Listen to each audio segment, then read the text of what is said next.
Good morning students. बेटा now we will start the 7th chapter. बेटा ये chapters कुछ चैप्टर्स ऐसे हैं, मैं इतने दिन से वीडियोस इसलिए नहीं डाल पा रहा था क्योंकि ये चैप्टर्स ऐसे हैं अगर मैं कोशिश भी करूँगा ना ऑनलाइन समझाने की तो थोड़ा कम ही समझ में आएगा, लेकिन फिर भी मैं कोशिश कर रहा हूँ उसको समझाने की। तो आप भी कोशिश करना कि जितनी ज़्यादा अच्छी तरह से समझ में आ सके उतनी कोशिश कर रहा हूँ। आप भी कोशिश करना कि आपकी भी समझ में नहीं आता है तो बेटा दोबारा पूछ लेना। इस चैप्टर में हम पढ़ेंगे ट्राइंगल्स और ट्राइंगल का कंपैरिजन पढ़ेंगे। ट्राइंगल के कंपैरिजन का मतलब होता है दो ट्राइंगल हमारे, एक वर्ड होता है कॉन्ग्रेंट, एक वर्ड होता है कॉन्ग्रेंट। कॉन्ग्रेंट का साइन होता है, कॉन्ग्रेंट का साइन बेटा क्या होता है, ये साइन होता है कॉन्ग्रेंट का। दो ट्राइंगल कॉन्ग्रेंट कब होते हैं? कॉन्ग्रेंट का मतलब होता है बिल्कुल similar shape and similar size. यदि किसी भी फिगर का, मैं ट्राइंगल से कंपैरिजन नहीं कर रहा हूँ, यदि किसी भी फिगर का शेप और साइज दोनों सिमिलर होंगे तो वो क्या कहलाएंगे? कॉन्ग्रेंट कहलाएंगे। जैसे हम कोई A4 साइज की शीट ले लेते हैं, A4 साइज की शीट बिल्कुल सेम साइज और सेम शेप में होती है नहीं होती, तो ये आपस में कॉन्ग्रेंट होती हैं। इसी तरह से ट्राइंगल को कॉन्ग्रेंट प्रूव करने के लिए किसी ट्राइंगल के कितने पार्ट होते हैं? किसी ट्राइंगल के 6 पार्ट होते हैं। किसी ट्राइंगल के बेटा कितने पार्ट होते हैं? 6 पार्ट होते हैं। 3 साइड्स और 3 एंगल्स, 3 साइड्स और 3 एंगल्स। यदि दो ट्राइंगल को आपस में हमें कॉन्ग्रेंट प्रूव करना है, इसमें हमें कंपैरिजन करना होता है, एक ट्राइंगल को दूसरे के कॉन्ग्रेंट प्रूव करना होता है। हमें ये पता करना होता है कि ये ट्राइंगल इसके कॉन्ग्रेंट है या नहीं। कॉन्ग्रेंट का मतलब हो गया इसके सारे पार्ट के इक्वल होने चाहिए, यानी कि इसके 6 पार्ट के इक्वल होना चाहिए, यानी तीनों एंगल्स और तीनों साइड्स इस ट्राइंगल के इक्वल होना चाहिए। Then the triangle are called congruent. जैसे ABC और PQR, तब क्या लिख दिया जाएगा? ABC, triangle ABC is congruent to triangle PQR। क्या लिख दिया जाएगा? कब? जब इसके 6 पार्ट इस ट्राइंगल के 6 पार्ट के इक्वल हो जाएंगे। All of its 6 parts is equal to all of its 6 part. इसके 6 पार्ट इसके 6 पार्ट के इक्वल हो जाएंगे। लेकिन ये तो बहुत टफ हो जाएगा, 6 पार्ट इक्वल दिखाने की जरूरत नहीं होती है। तो हमारे पास कुछ कंडीशंस बना दी गई, पर्टिकुलर कुछ कंडीशंस बना दी गई। यदि किसी ट्राइंगल के पर्टिकुलर 3 पार्ट दूसरे ट्राइंगल के पर्टिकुलर 3 पार्ट के इक्वल है तो वो ट्राइंगल्स आपस में कॉन्ग्रेंट होते हैं। जरूरी नहीं है कि हम 6 पार्ट ही इक्वल दिखाएं। यदि किसी ट्राइंगल के 3 पार्ट्स, पर्टिकुलर 3 पार्ट, ये नहीं कि कोई भी 3 पार्ट ले लोगे आप कॉन्ग्रेंट प्रूव कर दोगे, नहीं। पर्टिकुलर 3 पार्ट दूसरे ट्राइंगल के पर्टिकुलर 3 पार्ट के इक्वल होते हैं तो वो ट्राइंगल्स आपस में कॉन्ग्रेंट होते हैं। तो कुछ फॉर्मुलेस बना दिए गए, इनको हम फॉर्मुलेस बोल सकते हैं या थ्योरम्स भी बोल सकते हैं। तो फर्स्ट थ्योरम होती है S रिप्रेजेंट साइड और A represent angle. S represent side और A represent angle. First theorem क्या बना दी गई? S। यदि किसी ट्राइंगल की तीनों साइड्स दूसरे ट्राइंगल की तीनों साइड्स के इक्वल है तो वो दोनों ट्राइंगल्स आपस में कॉन्ग्रेंट होंगे। बड़ा जल्दी समझ में आ रहा होगा, लेकिन अभी इतना इजी भी नहीं है ये। इसमें सबसे ज्यादा इंपॉर्टेंट चीज होती है इसको करस्पॉन्डिंग लिखना। इसको आप किस तरह से करस्पॉन्डिंग लिखते हैं? जैसे कि ये कोई ट्राइंगल है ABC, वो हो सकता है PQR के कॉन्ग्रेंट हो। PQR ट्राइंगल के कॉन्ग्रेंट दिखाना है तो वो PQR के कॉन्ग्रेंट ना हो कि QPR के कॉन्ग्रेंट हो, या RPQ के कॉन्ग्रेंट हो, या RQP के कॉन्ग्रेंट हो। तो वो उसको करस्पॉन्डिंगली लिखना वो सबसे ज्यादा इंपॉर्टेंट है। समझो बेटा, थोड़ा सा दिमाग लगा के समझना, बहुत इंटरेस्टिंग है। अगर समझ में आ जाएगा तो ये 12th तक काम आएगा बेटा। कुछ टॉपिक्स ऐसे हैं जो 12th तक काम आते हैं। ज्योमेट्री आप लोगों के लिए 9th क्लास में बिल्कुल नहीं होती है। जो ज्योमेट्री होती है वो आप लोगों के लिए बिल्कुल नहीं होती है बेटा। 8th क्लास तक ज्योमेट्री बहुत कम होती है। 9th क्लास में आकर ज्योमेट्रिकल पोर्शन एकदम से इंप्रूव हो जाता है, इंक्रीज हो जाता है। ठीक है, तो वो बच्चों को थोड़ा सा टफ लगता है, लेकिन आप अगर दिमाग से करोगे, गौर से करोगे तो ये भी समझ में आ जाएगा।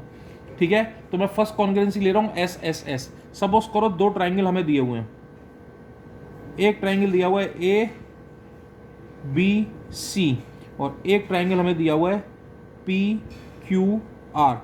इसकी ये वाली साइड इस वाली साइड के इक्वल दी हुई है, ये वाली साइड इस वाली साइड के इक्वल दी हुई है, ये वाली साइड इस वाली साइड के इक्वल दी हुई है। ये हमें गिवन होगा बेटा। 3 चीज़ हमें गिवन होंगी, 3 के अलावा 4 भी चीज़ें हमें गिवन हो सकती हैं। तो हम निशान लगा लेते हैं, ये वाली साइड किसके इक्वल है, ये वाली साइड इस वाली साइड के इक्वल है, और ये वाली साइड इस वाली साइड के इक्वल है।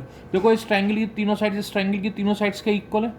ट्राइंगल आपस में कॉन्ग्रेंट हो जाएंगे, ट्राइंगल्स आपस में कॉन्ग्रेंट हो जाएंगे। लिखने का तरीका क्या होता है? यहाँ लिखेंगे सबसे पहले इन ट्राइंगल, अभी हम कुछ भी लिख सकते हैं ABC एंड ट्राइंगल PQR। अभी हम कुछ भी नाम लिख सकते हैं ट्राइंगल्स के। ठीक है, अभी हम कुछ भी नाम लिख सकते हैं ट्राइंगल्स के। तो मैंने लिख लिया ABC ट्राइंगल PQR के कॉन्ग्रेंट इन ले रहे हम। तो उसके जो तीनों पार्ट इक्वल है वो लिख दो सबसे पहले। ए बी बेटा किसके इक्वल है, यहाँ देखो ए बी क्यू आर के इक्वल है। जो फर्स्ट निशान वाली लाइन है वो फर्स्ट निशान वाली लाइन के इक्वल है। सेकंड निशान वाली लाइन ले लो, ए सी किसके इक्वल है बेटा, पी क्यू के। ए सी किसके इक्वल है, पी क्यू के। और बी सी किसके इक्वल है, पी आर के। ये बात हमें यहाँ पर रीज़न लिखना होगा, ये भी गिवन है, ये भी गिवन है और ये भी गिवन है। ओके, अब देखो मेन चीज़ जो आती है वो अब आती है। अब हम ट्राइंगल ए बी सी ले लेते हैं। ए बी सी जो ट्राइंगल है वो किसके कॉन्ग्रेंट है, ए बी सी जो ट्राइंगल है वो किसके कॉन्ग्रेंट है, ए बी सी। अब यहां पर यह ध्यान रखना, जिस तरह से इस पर करस्पॉन्डिंगली लिखा है इसको उसी के करस्पॉन्डिंगली आपको लिखना पड़ेगा। अगर आप ट्राइंगल पी क्यू आर लिख दे तो सपोज करो आपने लिख दिया ट्राइंगल पी क्यू आर के कॉन्ग्रेंट है, तो देखो बेटा अब ये फिगर छुपा लो, इससे हमारे पास क्या आएगा, ए बी किसके इक्वल आएगी बेटा, पी क्यू के। नाम से ही पता लग जाना चाहिए कि कौन सी साइड के इक्वल है, कौन सा एंगल कौन से एंगल के इक्वल है।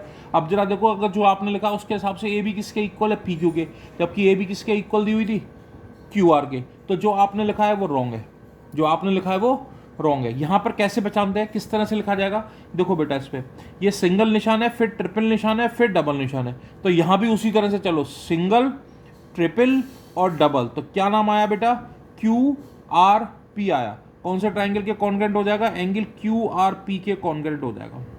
देखो अब फिर इससे चेक कर लो, ए बी किसके इक्वल है, क्यू आर के, यस। बी सी किसके इक्वल है, आर पी के। बी सी किसके इक्वल है, आर पी या पी आर, ओके।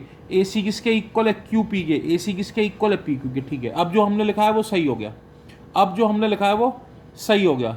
इसके अकॉर्डिंगली एक वर्ड और आ जाता है। अब इसके कितने पार्ट बचे, किसी ट्राइंगल के 6 पार्ट होते हैं, 3 पार्ट हमें गिवन थे, हमने इक्वल प्रूव कर दिया, उसके बेस पर हमने ट्राइंगल को कॉन्ग्रेंट कर दिया। कौन सी कॉन्ग्रेंसी से, एस एस एस। यहां भी रीजन लिखा जाएगा एस एस एस। कौन सा रीजन हो गया, एस एस एस। अब इसके अलावा इसके 3 पार्ट और बचे।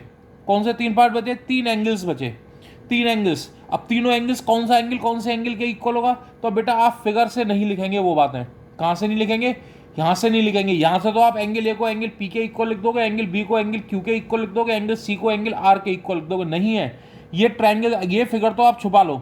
जो आपने लिखा है ना एग्जैक्ट सही, वहां से लिखोगे कौन सा एंगल कौन से एंगल के इक्वल है। बताओ, एंगल एक एंगल क्यू के इक्वल आएगा, एंगल ए किसके इक्वल आएगा बेटा, एंगल क्यू के इक्वल आएगा।